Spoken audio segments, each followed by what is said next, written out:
학교 때문에 지금 아이들이 다 총동원이 돼서 이렇게 하나님 일을 하고 있습니다. 이 아이들도 알다시피 사랑을 받았었고 그 사랑을 나눠주고 있는 지금 일을 하고 있기 때문에 하나님께서 기쁘게 받으실 거라고 생각이 들며, 또한 지속적으로 이 아이들을 위해서 또한 새로운 세대를 위해서 기도해 주신 여러분들에게 감사를 드리며, 하나님께서 우리의 행하는 모든 일들에 대해서 보응하실 거라고 저는 확신하고 믿습니다. 그래서 이 나라가 어떠한 모양으로 어떠한 곳으로 가게 될지 모르겠지만 이 아이들은 주 안에서 아름답게 사용될 거라고 믿으며, 특별히 이 아이들이 이번 여름 성경학교를 통해서 이 아이들이 꼭 교회를 열심히 다니거나 그러지는 굉장히 기대하기 힘들 것입니다. 그렇지만 최소한 우리가 밖에서 하나님 말씀 전달하기도 굉장히 어려운 세상 속에서 아이들이 이렇게 교회에서 하나님 말씀을 듣고 하나님 말씀을 통해서 새로운 것들을 깨달아 안다는 것은 굉장히 귀한 일이라고 생각이 듭니다. 그래서 함께 이 아이들을 위해서 또한 학생들을 위해서 지속적으로 계속 기도해 주시면 너무나도 감사하겠습니다. 오늘 말씀의 제목, 예수 하나님의 아들이란 제목으로 말씀을 생각해 보도록 하겠습니다. 그 전까지 예수님께서는 많은 일들을 하셨어요. 저번 주 같은 경우에는 오병이어의 사건으로 많은 사람들에게 먹을 것을 제공해 주시면서 하나님의 살아계심과 또한 예수님께서 그를 통하여서 일하시는 것을 많은 사람들에게 보여주신 사건이 마가복음의 말씀에 나오고 있었습니다. 이번에는 예수님께서 제자들을 다른 땅으로 보내시는 사건이 오늘 나오고 있습니다. 그래서 첫 번째, 예수 산으로 가시더라라는 제목으로 말씀을 생각해 봤으면 좋겠습니다. 예수님께서는 산에를 가시는데 45절서부터 말씀을 보니까 예수께서 즉시 제자들을 재촉하사 자기가 무리를 보내는 동안에 배 타고 앞서 건너편 벳세다로 가게 하시고 라고 했습니다. 여기서 여러분들 오늘 성경 이야기 보시면 게네사렛 지방이라고 해가지고 이렇게 지도를 하나 올렸는데 지도가 너무 작네요. 지금 보니까 지도가 너무 작아서 이 바닷가 맨 위쪽에 보면은 바닷가 맨 위쪽에 뭐라고 적혀 있죠? 이게 가버나움입니다. 가버나움. 근데 오른쪽 위쪽에 또 조그만한 글씨가 보일 거예요. 진짜 조그만한 글씨인데 이게 벳세다라고 써 있는 겁니다. 벳세다. 자, 그리고 가버나움 왼쪽 밑에 점이 하나 있죠? 여기가 게네사렛 지방입니다. 오늘 사진을 준비했으면 참 좋았을 텐데, 혹시 한번 게네사렛 지방이라고 검색하면 이 사진이 나오거든? 찾아볼래?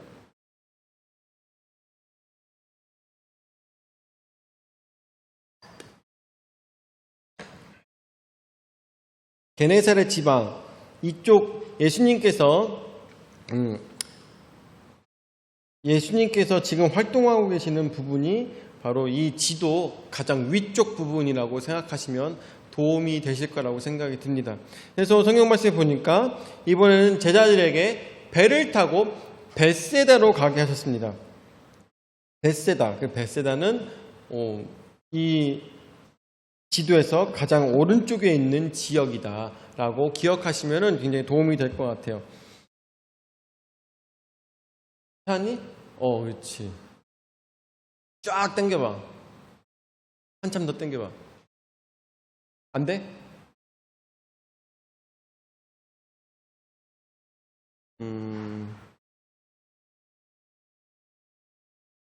최민철 목사님, 이거 저기 포인터 좀 갖다 주시겠어요? 포인터 밑에. 더 안 돼?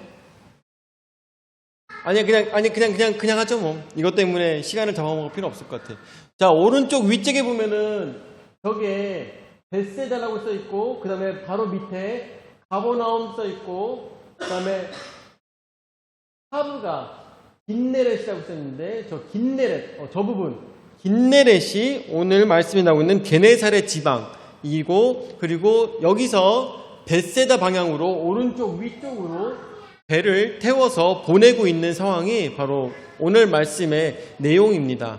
그래서 요것을 생각해 보시면 좋겠는데, 근데 정말 재밌는 거는 마가복음이랑 마태복음이랑 누가복음에 나오고 있는 이 지명이 자주 달라요.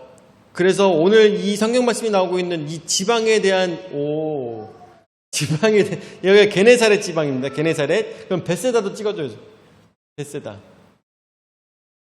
저기 벳세다가 저쪽 위쪽이고 밑에 게네사렛 지방입니다.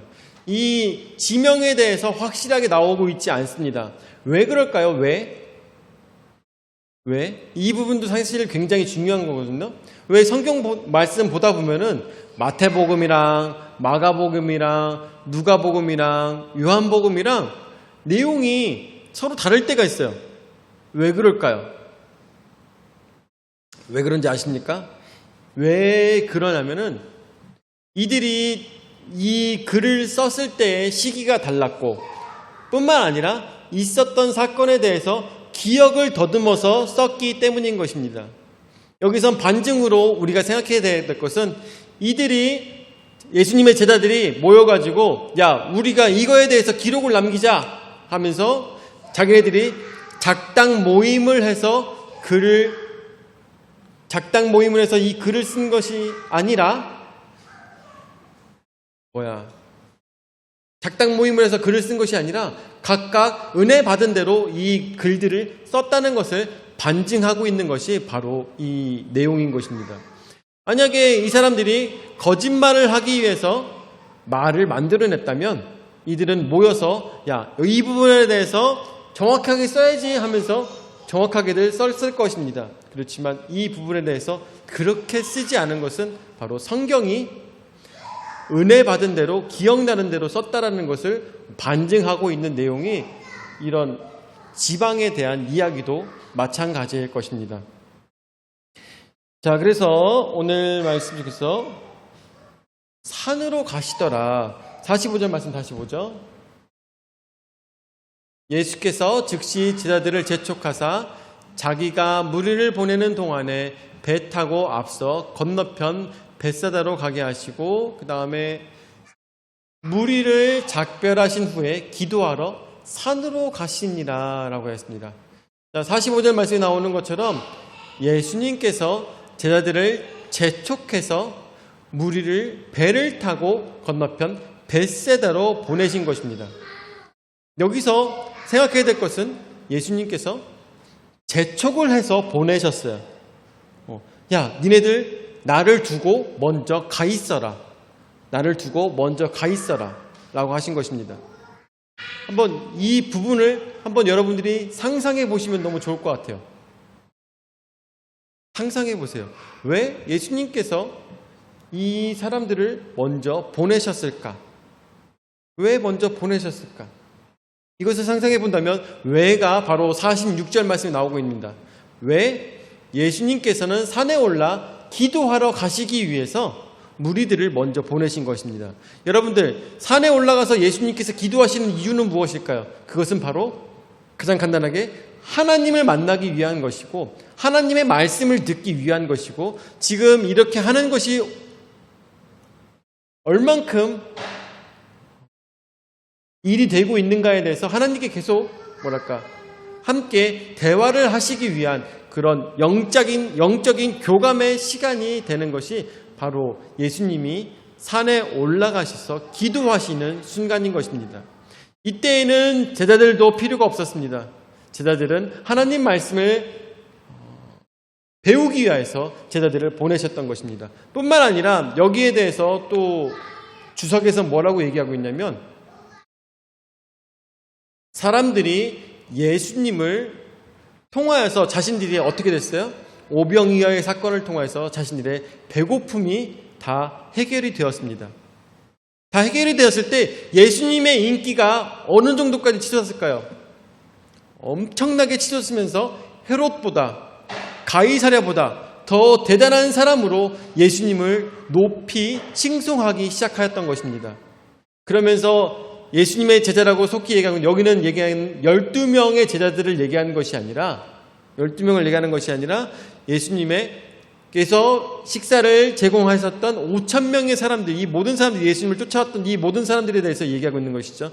이 사람들을 돌려보내고 벳세다로 보내시고 이 행했던 이 일들이 바삐 예수님께서 밀어내시고 하셨던 일들이 무엇이냐면 제자들은 예수님을 정치적인 지도자로 세우기를 원했던 모습이 있었기 때문에 예수님께서 이것에 대해서 밀어내셨다고 다른 성경 말씀들을 통하여서 이것이 반증되고 있는 것입니다.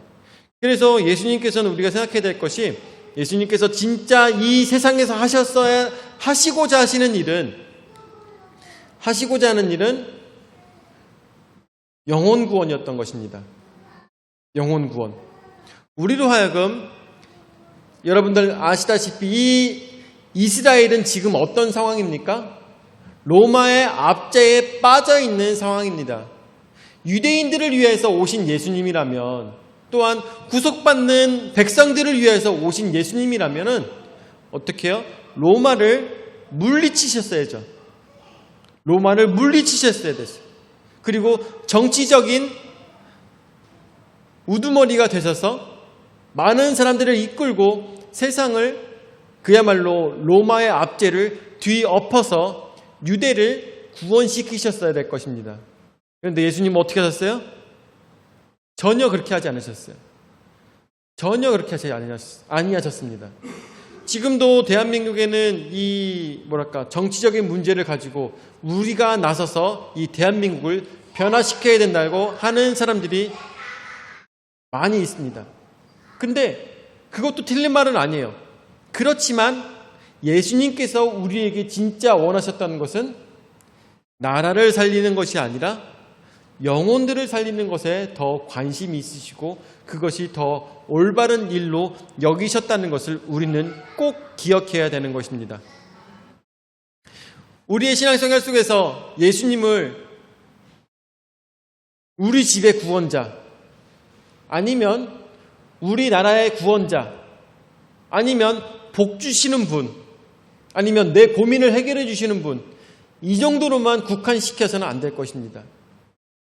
이 정도로만 내가 예수님을 따라서는 안 되는 것입니다. 예수님께서 진정 행하셔야 될 일은 우리 모두 함께 하나님을 따르는 모든 자들과 함께 어디 이 땅에 마음을 두신 것이 아니라 바로 천국의 모든 것들이 집중되어 있기 때문에 예수님께서는 이 땅보다는 천국에 더 관심이 있으시다는 것을 우리는 생각해야 될 것입니다. 우리의 신앙생활도 마찬가지입니다. 지금 내가 갖고 있는 재산, 아니면 내가 데리고 있는 자녀들, 이런 것들보다 더 중요한 것은 바로 영혼 구원이라는 것입니다. 이 아이가 공부를 잘하고 이 아이가 성공을 하여서 이 아이가 5대학 6대주를 다니며 하나님 말씀을 전달하는 이게 중요한 게 아니라, 그래서 이 아이의 이름이 널리 전파되는 것이 중요한 것이 아니라 내 자녀의 이름이 널리 전파되는 훌륭한 부흥 강사가 되고 이런 것이 중요한 것이 아니라 진짜 하나님께서 원하시는 것은 우리 모두가 함께 하나님 안에서 하나님께 영광을 올려드리며 많은 사람들이 천국에 오는 것을 가장 기뻐하신다는 것입니다. 하나님께서는 어떤 지도자가 나타나는 것을 원치 않으시고 오로지 모든 사람들이 함께 사랑하며 사랑하는 그 나라를 꿈꾸시는 것이 바로 하나님께서 원하시는 나라라는 것을 우리는 다시 한 번 더 생각해 보시면서 47절 말씀 보도록 하죠. 저물매 배는 바다 가운데 있고 예수께서는 홀로 무태 계시다가, 48절 말씀에 바람이 거스름으로 제자들이 힘겹게 노젓는 것을 보시고 밤 사경쯤에 바다 위로 걸어서 그들에게 오사 지나가려고 하시매 라고 하고 있습니다. 여기서는 바로 두 번째, 예수 바다를 거니시다 라는 말씀을 전하겠습니다. 산으로 가신 이유는 뭐라고요? 하나님의 바른 뜻을 깨달아 알기 위해서, 하나님을 만나기 위해서 산으로 가셨습니다. 그런데 이번에는 바다로 가시는데 바다로 가신 이유가 무엇일까 우리가 생각해 보도록 하겠습니다. 48절 말씀 다시 보시면서 바람이 거스름으로 제자들이 힘겹게 노젓는 것을 보시고 밤 사경쯤에 바다 위로 걸어서 그들에게 오사 지나가려고 하시매 라고 하였습니다. 여기서 나오고 있는 밤 사경쯤이라는 것은 로마 로마식의 이 날짜 개념이거든요. 시간 개념인데 약 새벽 3시에서 새벽 6시 정도를 가리킵니다. 그래서 밤 사경쯤에 바다 위로 걸어서 그들에게 오사 지나가려고 하시매라고 했습니다. 이게 뭔가 좀 이상하잖아요. 제자들이 열심히 노를 저어서 어떻게 하고 있어요? 벳세다로 가고 있습니다. 그런데 예수님께서는 니네 배 타고 가는구나, 나는 걸어가는데 하면서 옆으로 이렇게 빨빨 하면서 지나가시는 모습을 우리가 상상해 볼 수가 있겠죠. 상상해 볼 수가 있을 것입니다. 그런데 사실은 그 얘기가 아닙니다.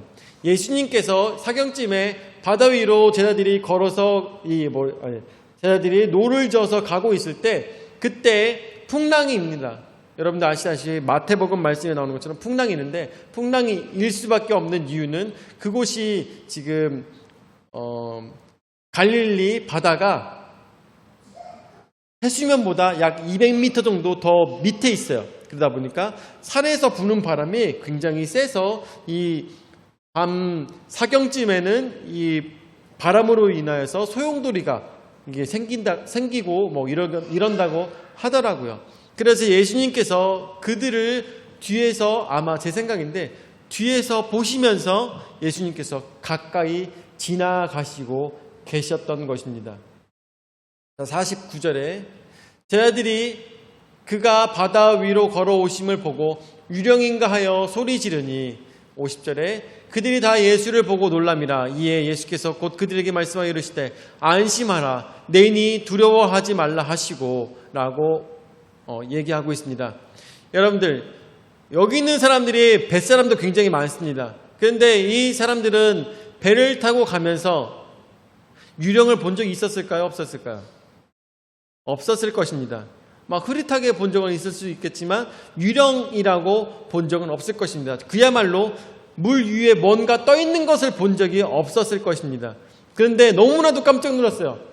지금 풍랑은 치고 있는 상황 속에서 누군가가 물 위로 걸어오고 있다는 것입니다. 이 제자들도 너무나도 잘 알고 있었어요. 여기는 수심이 너무 깊기 때문에 어느 누구도 그곳을 걸어서 지나갈 수 없다는 것을 알았습니다. 저라도 그곳에서 보게 된다면 유령이다 라고 했을 것입니다. 유령이다 라고 했을 것이에요. 제자들을 분명히 이해할 수 있습니다. 그들이 믿음이 적어서 그런 게 아니에요. 보통 사람이면 다 그럴 것입니다. 그런데 예수님께서 그때 뭐라고 하십니까? 내인이 두려워 말라고 말씀하십니다. 여기는 두 가지 의미가 있습니다. 두 가지 의미가 있는데 첫 번째는 이 바다가 아무리 친다 하더라도 너희는 걱정하지 말라라고 말씀하시고 안심하라는 내용이 바로 첫 번째이고, 두 번째는 유령이 아니라 나니까 안심해라라고 말씀하고 계시는 것과 마찬가지입니다. 히브리서 11장 6절 말씀 찾아줄래? 이 상황에서 많은 제자들은 너무나도 놀라고 있는 상황이었습니다. 그때 제자들은 무엇을 그때 하고 있었냐면 예수님을 찾고 있었습니다. 안심하라 내인이 두려워하지 말라. 자, 말씀 보여줄까요? 히브리서 11장 6절 말씀처럼 믿음이 없이는 하나님을 기쁘시게 하지 못하나니 하나님께 나아가는 자는 반드시 그가 계신 것과 또한 그가 자기를 찾는 자들에게 상 주시는 이심을 믿어야 할지니라. 아멘. 너무나 중요한 것은 자기를 찾는 자들에게 상을 주신다고 하였습니다.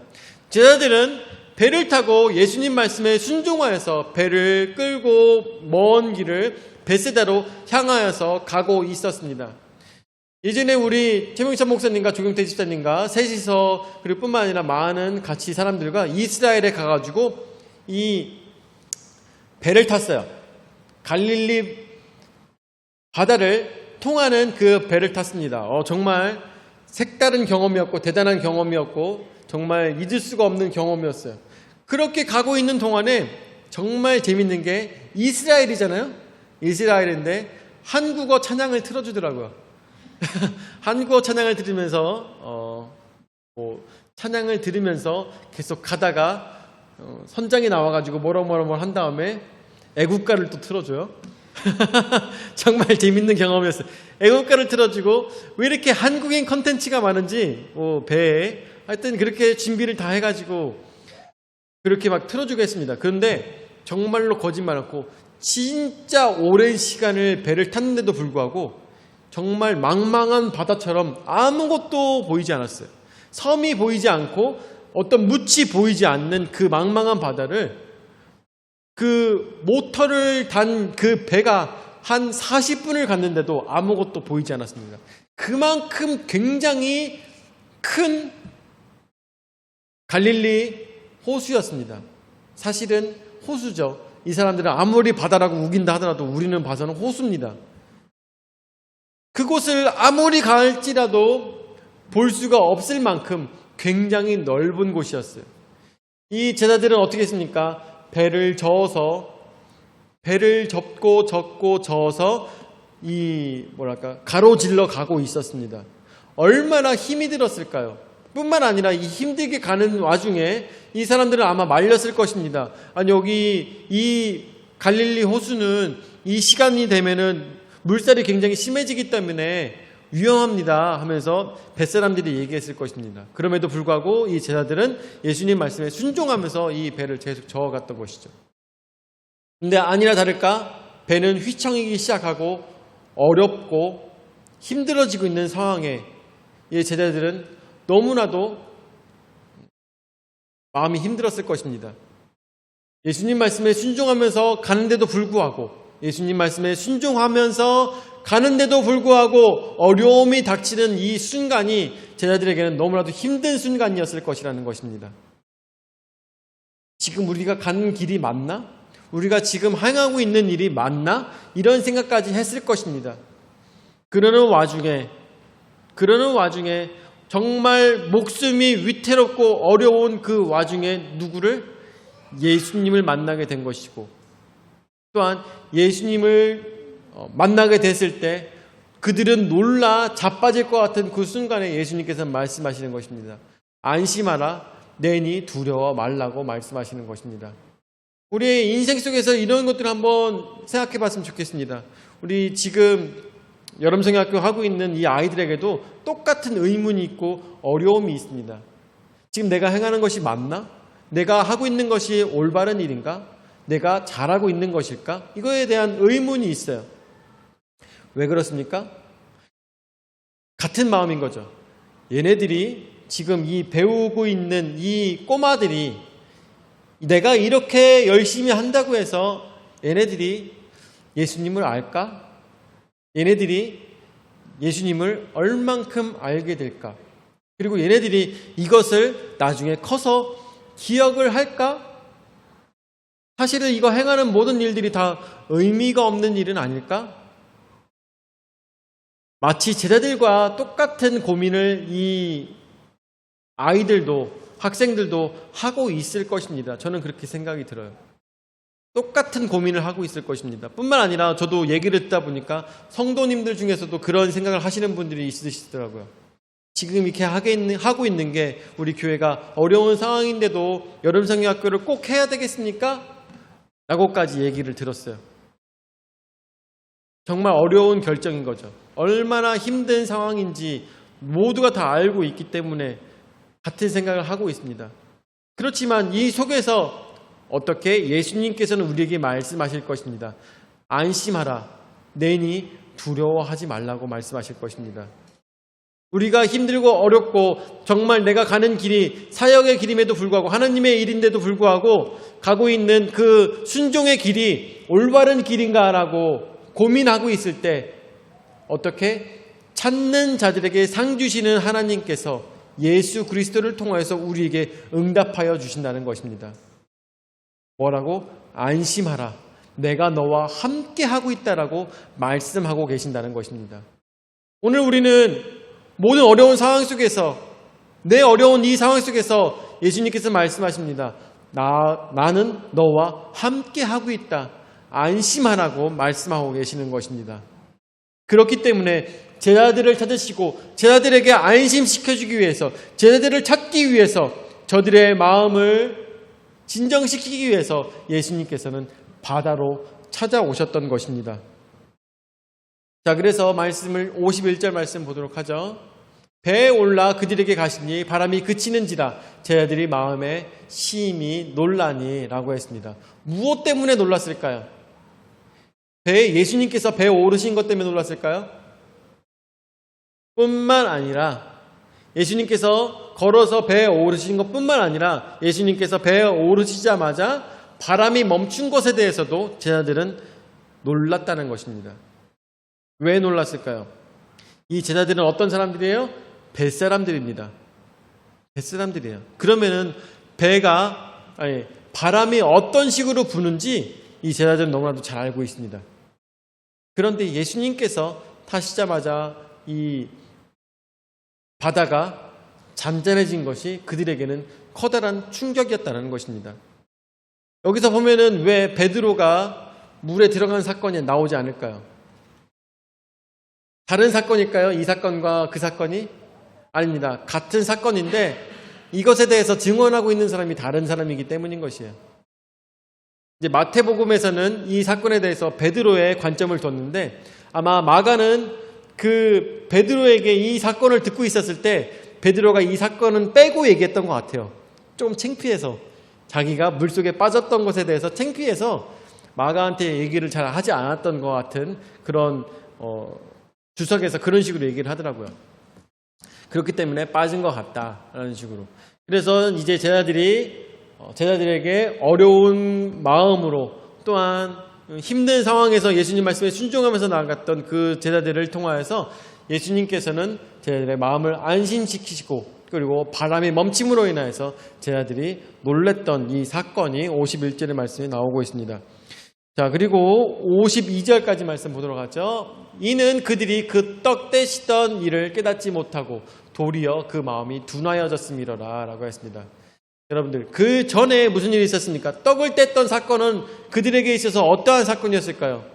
하나님의 능력과 또한 하나님께서 하시고자 하는 일에 자연까지도 저번 주에 말씀드렸던 것처럼 물리적인 법칙까지도 무시할 정도의 사건들을 바로 창조주께서 이루시는 것에 대해서 이 제자들은 잊고 있었다라는 것을 우리는 생각해 볼 수가 있는 것이죠. 우리도 신앙생활 속에서 가끔 잃어버릴 때 있습니다. 여러분들, 우리와 함께 하시는 분은 누구시라고요? 창조주이십니다. 그분은 물리 법칙까지도 무시하시는 분이십니다. 물리 법칙까지도 무시하시는 분이에요. 우리가 만약에 술래잡기를 하고 있습니다. 만약에 술래잡기를 하면서 막 하고 있는데, 그때 형이 한 명이 와가지고 얘기해 줍니다.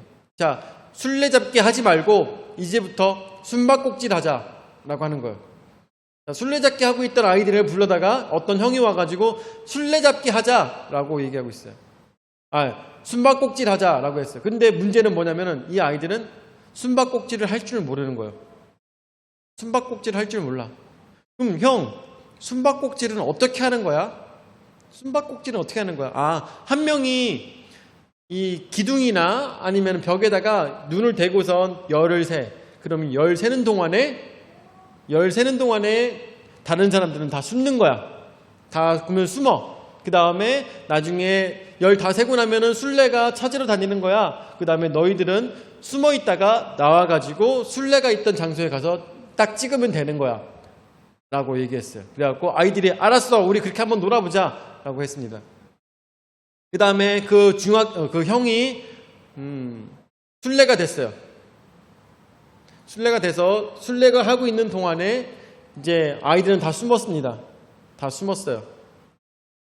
다 숨고 이제 형은 나와가지고 아이들을 찾으러 다녔어요. 아이들을 찾으러 다니는 동안에 얘기합니다. 자, 이제부터 내가 찾으면 무조건 술래인 거야 라고 얘기합니다. 무조건 술래인 거야. 근데 니네들은 가서 저걸 찍어야 돼. 그렇지만 나는 너희들을 발견하면 니네가 무조건 술래야 라고 하며, 원래 술래잡기를 어떻게 합니까? 술래가 발견을 하면 어떻게 해야 돼요? 원래 술래가 발견한 즉시 달려가서 찍어야죠. 그런데 이 형은 어떤 형이에요? 술래잡기를 가르쳐준 형이죠. 그렇기 때문에 자기 마음대로 룰을 바꿀 수가 있는 거예요. 그래서 가가지고 나는 너희를 발견만 하면은 니네가 술래인 거야.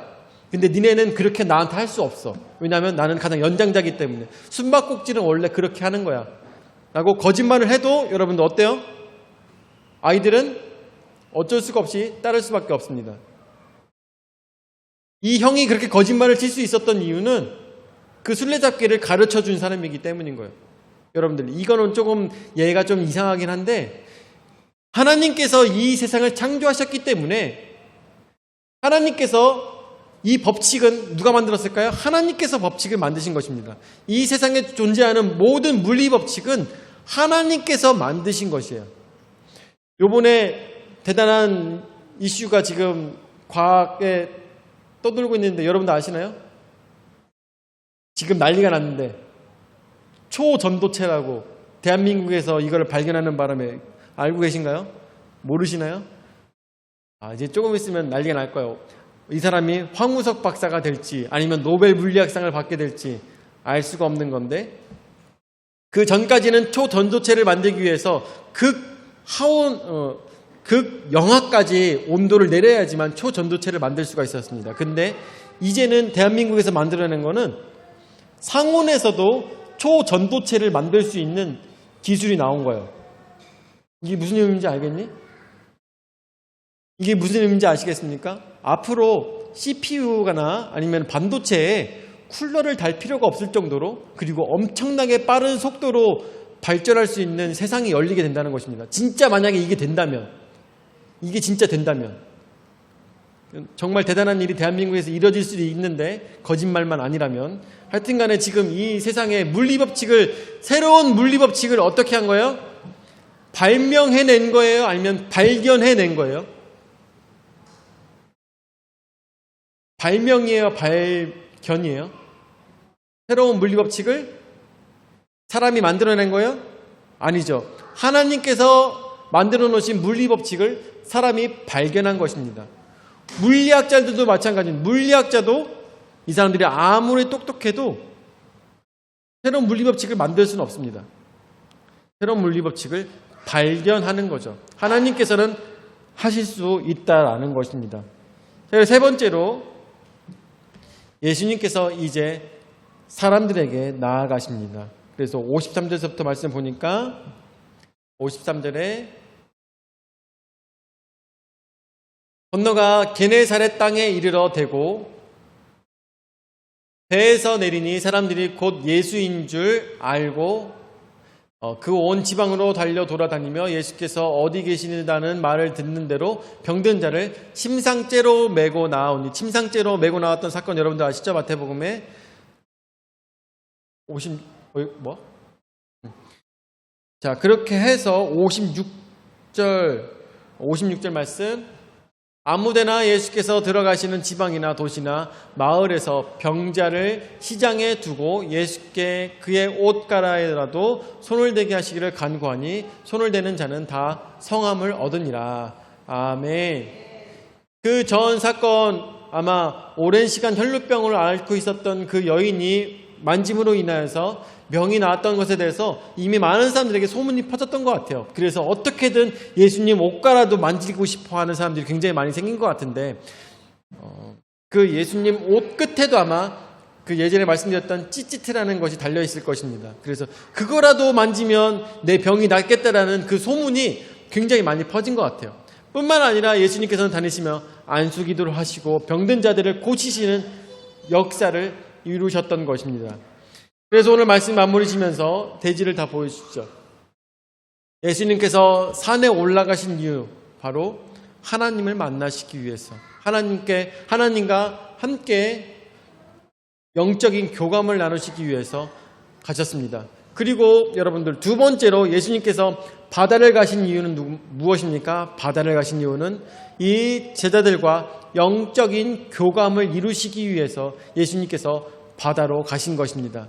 세 번째로는 예수님께서 사람들에게 나아가셨는데 게네사렛 지방으로 가셨는데 그 이유는 바로 정말 병들고 힘든 사람들에게 그들에게 가셔서 영적인 교감으로 저들을 고치시기 위해서 저들에게 나아갔다는 것을 오늘 말씀을 통해서 배우게 됩니다.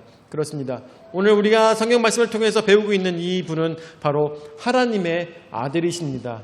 뿐만 아니라 거부할 수 없는 하나님의 본체이신 것을 우리는 생각하게 됩니다. 그분은 하나님과 함께 하시며 또한 그분은 제자들과 함께 하셨으며 또한 그분은 그 바쁜 상황 중에서도 사람들과 함께하며 많은 영혼들을 돌아보셨던 것을 우리는 성경 말씀을 통해서 배우게 됩니다. 우리가 함께 오늘 이 말씀을 생각하시면서 그래, 예수님께서는 그렇게 하나님과 함께 하실 수 있는 분이시고 또한 사랑하는 제자들과 함께 하시지만 부족한 영혼들까지도 찾아오시는 그분을 우리가 어느 누가 어떤 귀족이 우리가 여러분들 한번 생각해 보세요. 대통령 만나는 사람이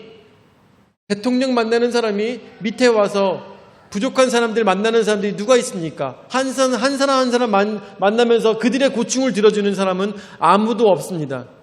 그렇지만 누가? 예수님께서는 그렇게 하셨다는 것이죠. 근데 대통령입니까? 대통령이 아니라 하나님을 만나시는 하나님의 아들이 내려오셔서 그 제자들을 만나시고 그리고 그분은 몸소 사람이 되셔서 우리 모든 인간들을 만나주셨다는 걸 생각했을 때 그 예수님의 하나님의 그 은혜는 정말 가히 비교할 수가 없다는 것을 우리가 생각을 하며 오늘도 우리는 나의 믿음이 부족함으로 인하여서 내가 이 사역이 온전치 못하구나, 내가 가는 길이 부족하구나, 내가 가는 길이 정말 하나님의 일일까 고민하고 있을 때 예수님을 찾으시는, 그랬을 때 찾는 자에게 어떻게 하신다고요? 상 주시는 이심을 믿는 여러분들이 되시기를 예수 그리스도로 축원을 드립니다. 아멘. 사랑을 역사하시는 주여 은혜와 선할 감사를 드립니다. 오늘도 하나님 말씀을 통하여서 예수 그리스도가 우리에게 어떤 분이신가를 깨달아 알 수 있도록 인도하여 주심을 감사드립니다. 예수님은 예수님의 일을 하는 모든 자들에게 안심시키시며 또한 그를 찾는 자들에게 상 주시는 이심을 오늘 말씀을 통해서 저희가 더욱더 깊이 생각하게 됩니다. 주여, 우리도 우리의 인생 속에서 절대 주저하지 말고 절대 고민하지 말고 절대 낙심하지 아니하며 하나님의 일들을 이뤄나갈 수 있도록 인도하여 주시옵고 세상의 가르침과 세상에서 주는 모든 만모니즘의 거짓말이 나의 삶을 망가뜨리지 않도록 경계하며 오로지 하나님 말씀에만 순종하고 나아갈 수 있는 우리의 올바른 신앙의 모습 될 수 있도록 인도하여 주시옵소서.